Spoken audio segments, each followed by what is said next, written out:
독일 할레경제연구소의 라인트그룹 원장님이십니다. 네, 경제연구소 원장님을 모시도록 하겠습니다. 네, 안녕하십니까? 오늘 이 자리에 참석하게 되어서 기쁩니다.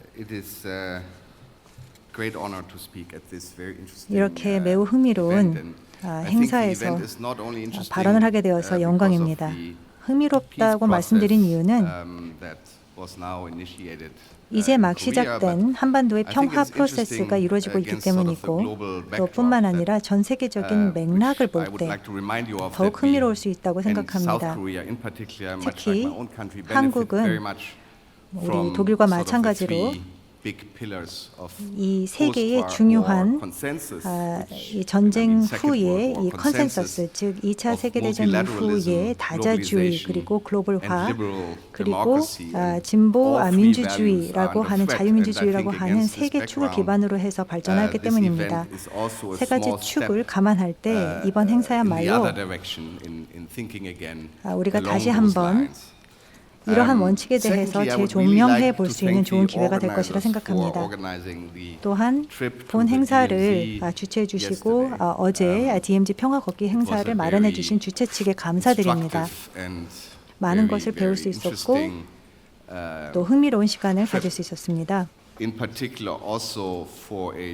그리고 특히 독일인으로서 이 독일의 이 접경 지역에 대해서 기억을 갖고 있는 사람으로서 제게 주어진 5분이라는 짧은 시간 동안 제가 그곳에 갔을 때 느낀 경험을 여러분들과 나누고자 합니다. 또 그 두 개 지역 간에, 즉 독일과 또 한반도 간에 존재했던 물론 한국보다는 더 짧은 기간 동안 이 접경 지역이 유지가 되었지만 어떠한 차이가 있는지 또 유사점이 있는지에 대해서 말씀드리겠습니다. 우리가 보았던 이 철조망 독일에서 이 철조망은 물리적으로 동독과 서독을 분리시켰는데 이는 사실 보다 더 인상적이었고 어떻게 보면 더 무시무시하고 끔찍했습니다. 여러분들이 직접 이 접경 지역을 가셨는지는 모르겠습니다. 그런데 심각하게 매우 위협적인 모습을 갖고 있었고 DMZ의 모습보다도 훨씬 더 두려움을 자아냈습니다. 또한 개인 간의 의사소통은 전혀 이루어지지 않았습니다. 지금 한국도 과거 이렇게 남북 간의 이런 개인 간의 소통은 이루어지지 않고 있지만 동독과 서독은 달랐습니다. 70년대 초반에 이 여러 가지 정책적인 노력을 기반으로 하여서 동독 주민들과 서독 주민들 간의 소통이 필요하고 그리고 예를 들어서 서독 주민들이 동독에 살고 있는 친지들을 자유롭게 만날 수 있었고 왕래를 할 수 있었습니다. 또 뿐만 아니라 이렇게 은퇴를 한 동독 주민들 같은 경우 예를 들어서 연금에 대한 그 금액을 지불하기를 꺼려하였기 때문에 이주를 하고자 했지만 이러한 소통은 자유롭게 이루어졌습니다.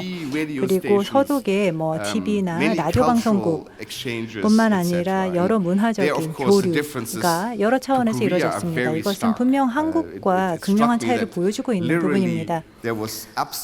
이러한 차이점을 볼 때 절대적으로 보면 사실 북한에 대한 지식이 높은 수준이 아닙니다. 또 뿐만 아니라 북한 주민들은 한국에 대한 지식을 많이 갖고 있지 않습니다. 이러한 상황에서 경제적인 그리고 개인적인 문화적인 인적인 교류가 바로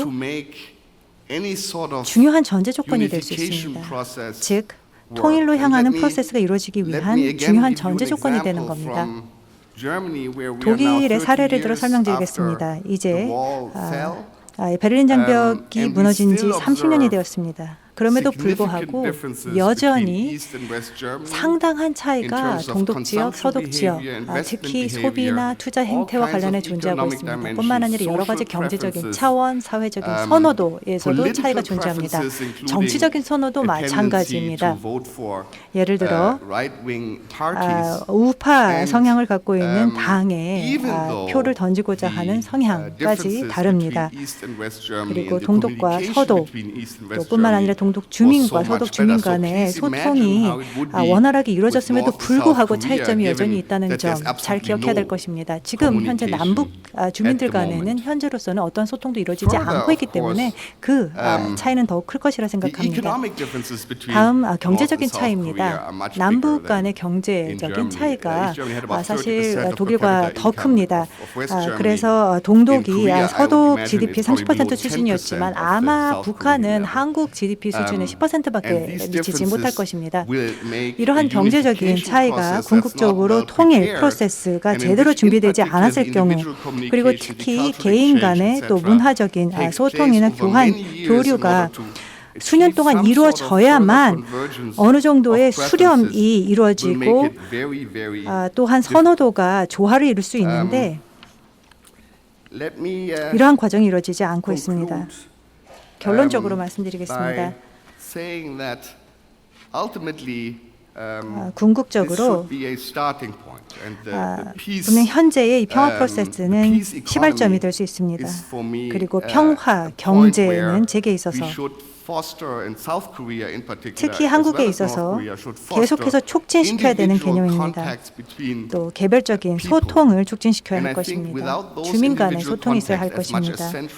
이러한 인적 교류가 없다면 또 물론 조직화된 행사도 중요하겠지만 이 민간 차원의 교류 없이 통일은 매우 어려운 과제가 될 수밖에 없을 것이며 제가 희망하건대 앞으로 수년간에 걸쳐 또는 반년간에 걸쳐 이러한 프로세스가 시작되기를 바랍니다.